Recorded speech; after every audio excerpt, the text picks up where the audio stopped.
आ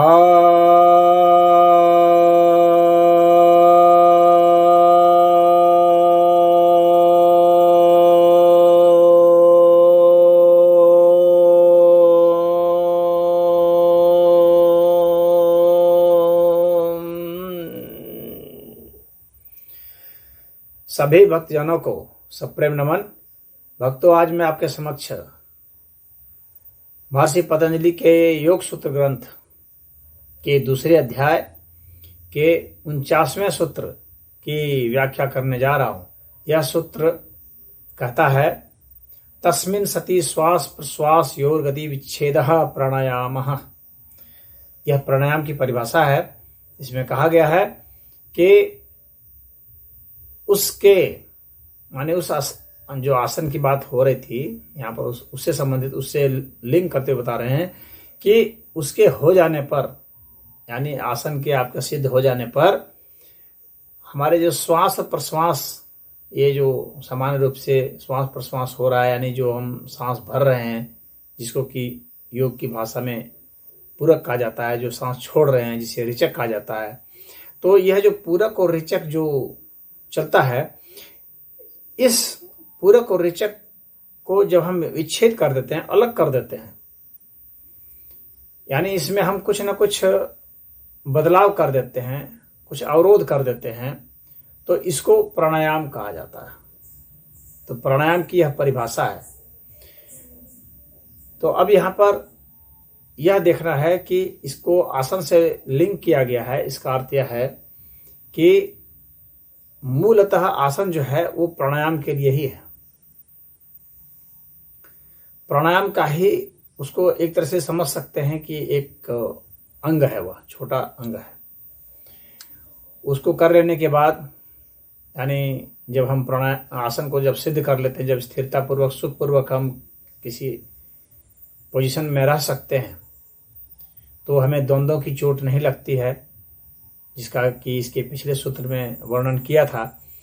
तो अब यहाँ यह बता रहे हैं कि वह जब हो जाता है तो उसके बाद क्या होगा कि जो हम वह तो आसन जो था उस शरीर से संबंधित था और हमारी नस नाड़ियों से और मांसपेशियों से और जो हमारे लिगामेंट्स हैं उससे संबंधित था। तो अब वहां से हम निकल करके अब यहाँ प्राणायाम तक अब पहुंच रहे हैं, यानी अब हम भीतर गहराई तक आ रहे हैं कि जो इन मांसपेशियों को और जो हमारे अन्य सभी अंगों को जो शक्ति देने वाली चीज है, अब हम उस पर आ रहे हैं। यानी ये भौतिक रूप से जो आसन था उसमें सूक्ष्मता आ रही है, यह और सूक्ष्म पहलू हो गया। मांस स्थूल है, मांसपेशियां स्थूल हैं, अब उनको चलाने वाली जो शक्ति है, उनको जो गति देने वाली जो शक्ति है, उस शक्ति के विषय में, जो ताकत देने वाली चीज है, उसके विषय में अब यहाँ पर चर्चा है। तो क्रमशः जो है हमको सूक्ष्म से सूक्ष्म हो जाना है। अब जितने भी रोग हैं, उन रोगों का जो मूल है वह यह है कि हमारी नस नाड़ियाँ जो हैं उतनी कठोर हो जाती हैं, उसमें खून का संचार नहीं हो पाता है, और जो हमारे शरीर में जो भोजन देने की व्यवस्था है वो भोजन ठीक से नहीं पहुंच पाए, तो उसमें रुग्णता आ जाती है। लेकिन इसके अलावा जो वायु का संचार सही नहीं होता है, उसकी वजह से भी रुग्णता आती है। तो वह जो है प्राणायाम के जरिए अब सही होगा। यानी जो रोग हमारे में हैं, तो हम वहाँ पर वायु का सही संचार करके, क्योंकि वायु ही वहाँ पर सब ले जाने का काम है, वायु का ही, चाहे भोजन ले जाना है, चाहे हार्मोन्स ले जाना है, चाहे किसी तरह के शक्ति ले जाते हैं, जैसे कि एटीपी वगैरह जो बनता है, तो उन शक्ति को इधर से उधर प्रवाह करने की बात होती है। चाहे अगर स्थूल स्तर पर देखें तो ग्लूकोज है, सुक्रोज है, फ्रक्टोज है, ये सब जो है इनको ले जाना है। चाहे प्रोटीन है उनको ले जाना है, फैट है उसको ले जाना है। शरीर में जो भी इधर से उधर जो संचार होगा, तो उसमें भी वायु की बहुत बड़ी भूमिका होती है। तो हालांकि वह खून के जरिए तरलता से पहुंचता है, लेकिन वायु ही वहाँ पहुंचाता है, क्योंकि वायु ही जो है हमारे जो मांसपेशियां हैं और जो हमारी नसें हैं उसमें फैलाव और सिकुड़ने की जो शक्ति है उसको प्रदान करता है। तो ये वायु जो है ये बहुत महत्वपूर्ण है। तो अब यहाँ वायु की भूमिका आती है, और हम लोग सभी जानते हैं कि हम जो ऑक्सीजन है वह हम श्वास के जरिए हमारे फेफड़े में ऑक्सीजन भरता है। जब हमारा डायफ्राम फैलता है और सिकुड़ता है तो इससे जो है हमारे फेफड़े की गति होती है, उससे जो है ऑक्सीजन बाहर से जाता है, और फिर जो हमारे शरीर में कार्बन डाइऑक्साइड जो इकट्ठा होता है हमारे फेफड़े में, वह जो है प्रश्वास के जरिए जब हम श्वास बाहर फेंकते हैं उसके जरिए वो निकल जाता है। अब ये यहाँ से फेफड़े से जो है फिर हृदय में चला जाता है, और वहाँ पर वो खून से मिक्स होता है ऑक्सीजन, और फिर वो वहाँ से जाता है। और क्योंकि हर एक कोशिका को वो अग्नि चाहिए, और जहाँ भी हीट की उत्पत्ति होनी है वहाँ पर ऑक्सीजन की जरूरत पड़ती है, जहाँ भी गर्मी पैदा करनी है, क्योंकि भोजन को तोड़ा जाएगा और भोजन को तोड़ने में ऑक्सीजन की जरूरत पड़ती है।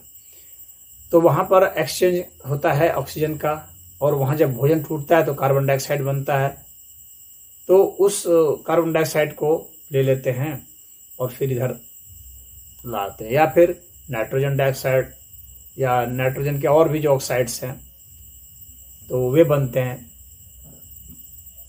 तो इन सभी का जो एक्सचेंज है, और कोई तो ऐसे जो हवा के माध्यम से जो एक्सचेंज होगा जो फेफड़े से निकलेगा उसमें तो कार्बन डाइऑक्साइड आ जाएगा, और कुछ अन्य गैसें ट्रेसेस में आ सकती हैं, परंतु साथ में जो दूसरी तरह की चीज़ें जो बन जाती हैं उसको हमारे शरीर से बाहर निकालना होता है। तो वो घुलनशील होते हैं, कोई वसा में घुल जाए, कोई जो है अल्कोहल में घुल जाए, कोई एसिड में घुल जाए, और कोई पानी में घुल जाए। तो इन सब से घुल करके उसको बाहर फिर पेशाब के जरिए या टट्टी के जरिए निकाला जाता है, और उस निकालने में भी ऑक्सीजन या मतलब वायु की भूमिका होती है।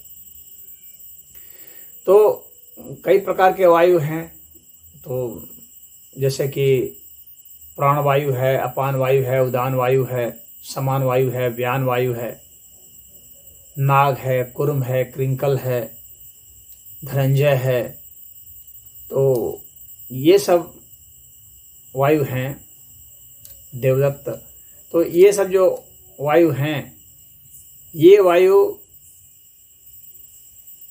हमारे शरीर में कहीं ना कहीं भूमिका निभाते हैं कई चीज़ों में। आँखों की पलकों को खोलने में, बंद करने में, जो हमारा मल मूत्र है उसको बाहर निकालने में, वीर्य को बाहर निकालने में। उसी तरह से अन्य जो शरीर में गतिविधियां होती हैं वो हवा के जरिए ही होती हैं।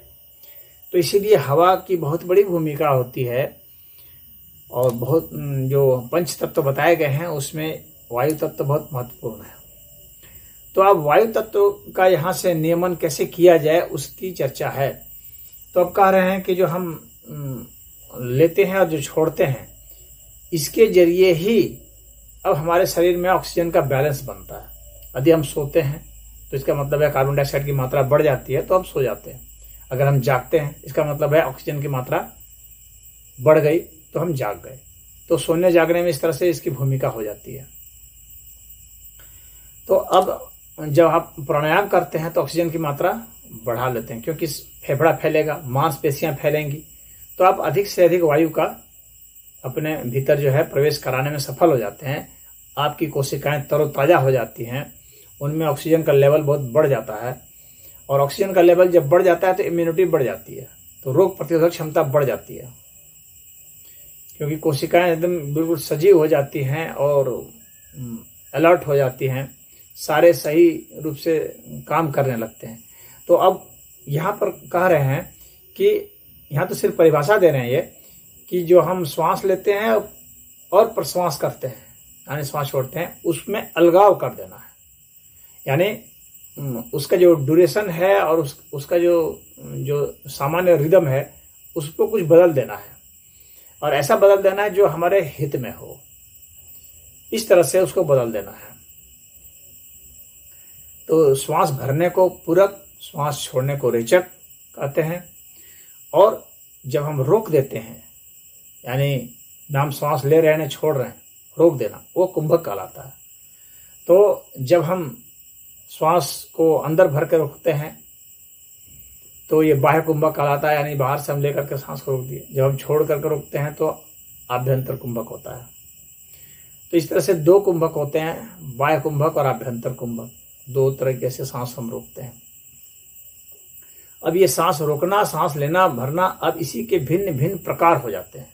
तो प्राणायाम के हमारे वीडियो पड़े हुए हैं, उसमें आप देख सकते हैं कितने प्रकार के हम प्राणायाम कर सकते हैं। तो बहुत तरीके से कर सकते हैं। मोटे तौर पर 84 प्राणायाम बताए गए हैं और उन 84 प्राणायाम को आप करेंगे तो आप अपने शरीर में जितने तरह की वायु से संबंधित जो चीज़ें हैं उसको आप अपने हिसाब से नियमित कर सकते हैं, उसको मैनेज कर सकते हैं, उसका प्रबंधन कर सकते हैं। अब यहाँ प्राणायाम है, प्राण का आयाम, आयाम का अर्थ होता है डायमेंशन, फैलाव, विस्तार। और प्राण जो है तो एक तो प्राण जो वायु है जिसको आप ऑक्सीजन भी समझ लेते हैं, और एक प्राण जो है वास्तव में वो शक्ति है, यानी वायु की जो विशेष शक्ति है उसको प्राण कहते हैं। तो वायु की जो सूक्ष्मता होती है वह प्राण है। तो यह जो है प्राण शक्ति, ये सिर्फ बायोलॉजिकल नहीं है। कुछ लोग सोचते हैं कि ये सिर्फ बायोलॉजिकल है प्राण, क्योंकि प्राण शरीर से निकल गया तो हम मर गए, तो सोचते हैं कि सिर्फ ये जो जीवित प्राणी हैं, इस प्राणी भी इसीलिए कहा जाता है कि प्राण है। तो कहते हैं जो जीवित प्राणी हैं उसमें वह शक्ति रहती है जीवित रहने की, उसी को प्राण कहते हैं। यह भी एक है, लेकिन और जो सूक्ष्म परिभाषा है जिसमें कि जो जैविक हैं और जो जैविक नहीं हैं, जिनको निर्जीव भी कहा जाता है, इनके बीच के भी जो संबंध है और इनमें भी जो कॉमन चीज है वह प्राण है। यानी ऊर्जा का जो सूक्ष्म स्वरूप है वह प्राण कहलाता है। और वैसी ऊर्जा जो कि हमें स्पंदन कराती है और जो उसको बायोलॉजी में कन्वर्ट करने में समर्थ है। यहां पर एक मैं बहुत महत्वपूर्ण बात बताने जा रहा हूं जो कि बहुत कम जगह सुनने में समझने में आती है। अब देखिए, हम लोग तो भोजन ले लेते हैं, खा लेते हैं, लेकिन हम हर तरह के भोजन को क्यों नहीं पचा पाते हैं? जबकि उसमें भी हो सकता है कि वो कार्बोहाइड्रेट्स हों, लेकिन हम हर कार्बोहाइड्रेट्स को नहीं पचा पाते हैं। हमें उसे पकाना पड़ता है, कई तरह की प्रोसेसिंग करनी पड़ती है। ऐसा क्यों होता है? जब उसमें ऐसी शक्ति आ जाती है, वैसे जो कार्बन के जितने भी एलिमेंट्स हैं या ऑक्सीजन के एलिमेंट्स हैं या जितने भी, तो वे उनमें जब वो शक्ति आ जाती है कि अब वे बायोलॉजी के साथ रिएक्ट कर सकते हैं, तब वे प्राण कहलाते हैं। यानी उनमें प्राण तो होते हैं, लेकिन अब वो जो है वो एक ऐसी अवस्था में होते हैं कि जिसको कि अभी एक्टिवेट नहीं किया गया है। तो अब वे एक्टिवेट जब हो जाएंगे इस तरह से कि वे बायोलॉजिकली रिएक्ट कर सकें। यानी कहने का मेरा मतलब है कि हर धरती पर तो बहुत सारे, इस अस्तित्व में बहुत सारे कार्बन एलिमेंट हैं और बहुत सारे फॉर्म में हैं, लेकिन उन्हें हम ग्रहण नहीं कर सकते, हम अपने में एब्जॉर्ब नहीं कर सकते, उनका हम यूज नहीं कर सकते, प्रयोग नहीं कर सकते। लेकिन जिनका हम प्रयोग कर सकते हैं, इसका मतलब है कि उसमें प्राण शक्ति है। अब वह प्राण शक्ति ऐसी हो चुकी है कि उसको हम ग्रहण कर सकें, तो वह प्राण शक्ति कहलाती है। कि वैसी शक्ति का वह सूक्ष्म स्रोत जो कि अब अपने को बायोलॉजिकली कन्वर्ट करने के लिए समर्थ हो गई है। यह सबसे महत्वपूर्ण परिभाषा है। एक बहुत महत्वपूर्ण विषय है, जैसे कि जो हमारे में यूनिट है, अब शरीर की जो कोशिका है, फिर कोशिका को अगर हम और सूक्ष्मता में देखते हैं तो उसमें बहुत सारे ऑर्गेनेल्स होते हैं, जैसे माइटोकॉन्ड्रिया होता है, लाइसोसोम्स होता है। तो अब ये है, उसमें न्यूक्लियस होता है। अब उनको भी हम देखते हैं, न्यूक्लियस में देखते हैं तो उसमें क्रोमेटिन मटेरियल होते हैं, और उसमें भी देखेंगे तो क्रोमोसोम्स होते हैं, उसको भी देखेंगे सूक्ष्मता में तो उसमें जीन होते हैं, उसको भी देखेंगे जो, तो देखेंगे कि वो जो है डीएनए कहलाता है।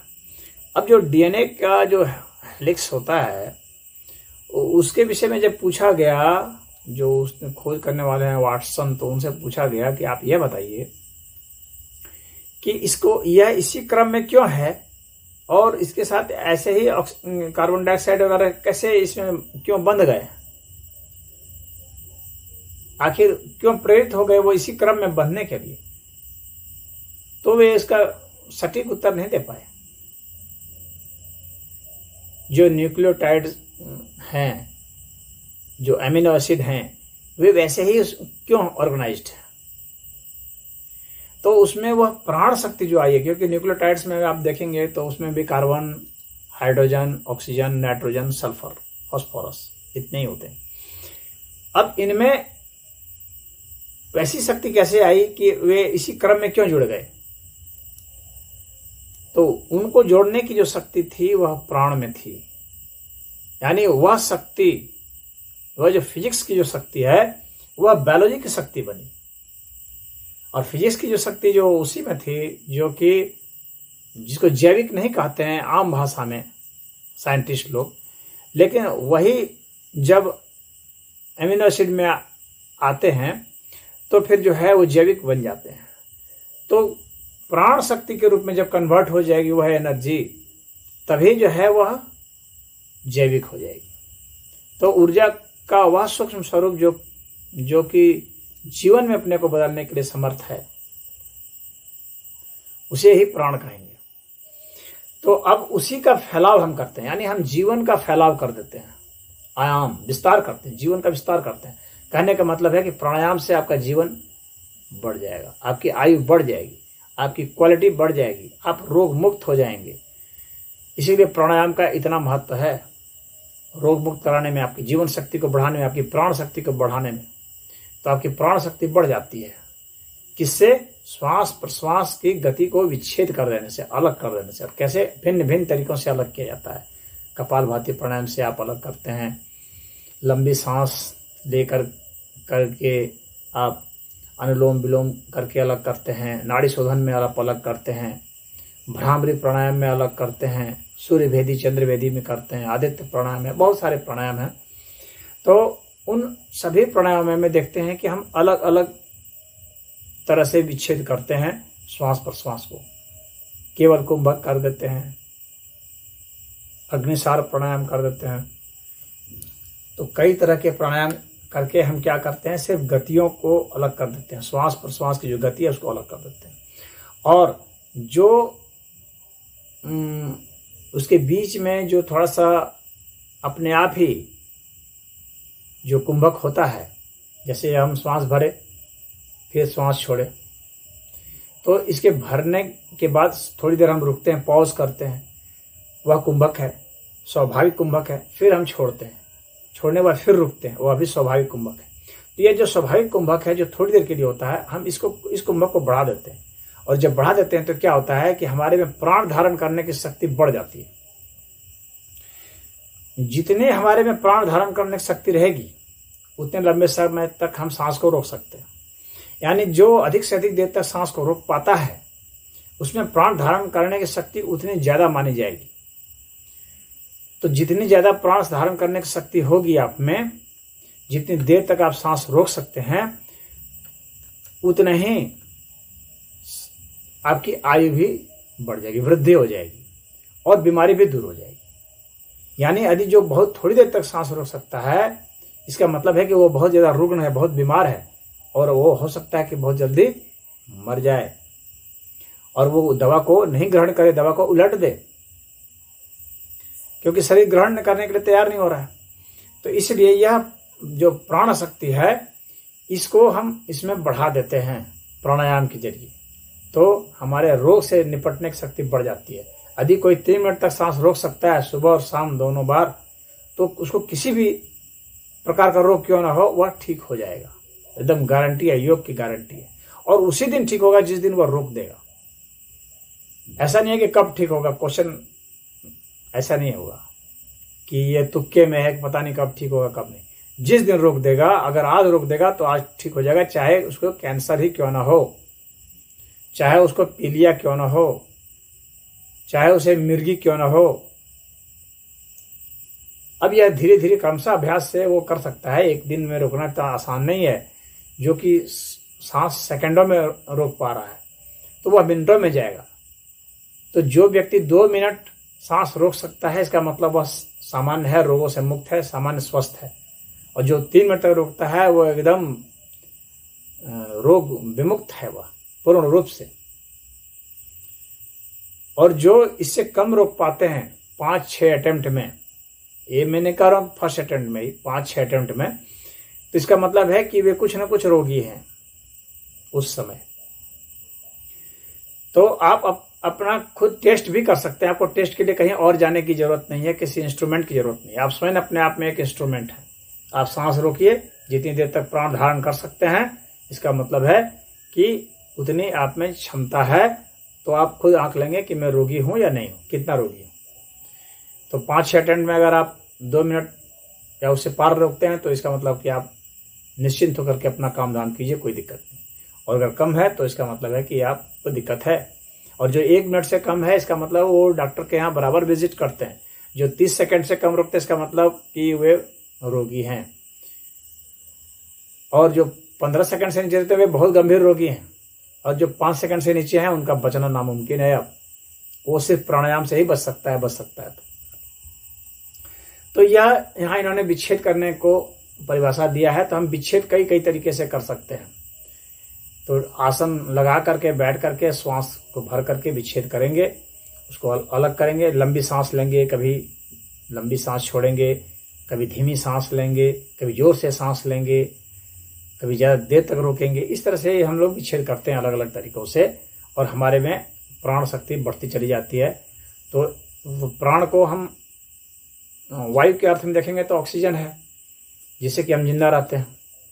लेकिन हम उसमें शक्ति के रूप में देखेंगे तो वायु की जो सूक्ष्मतम शक्ति है वह जो है वो प्राण है, जो कि अब जैविक ऊर्जा में बदल गई है। तो वह ऊर्जा जो कि जैविक ऊर्जा में बदल जाए वह प्राण शक्ति कहलाती है।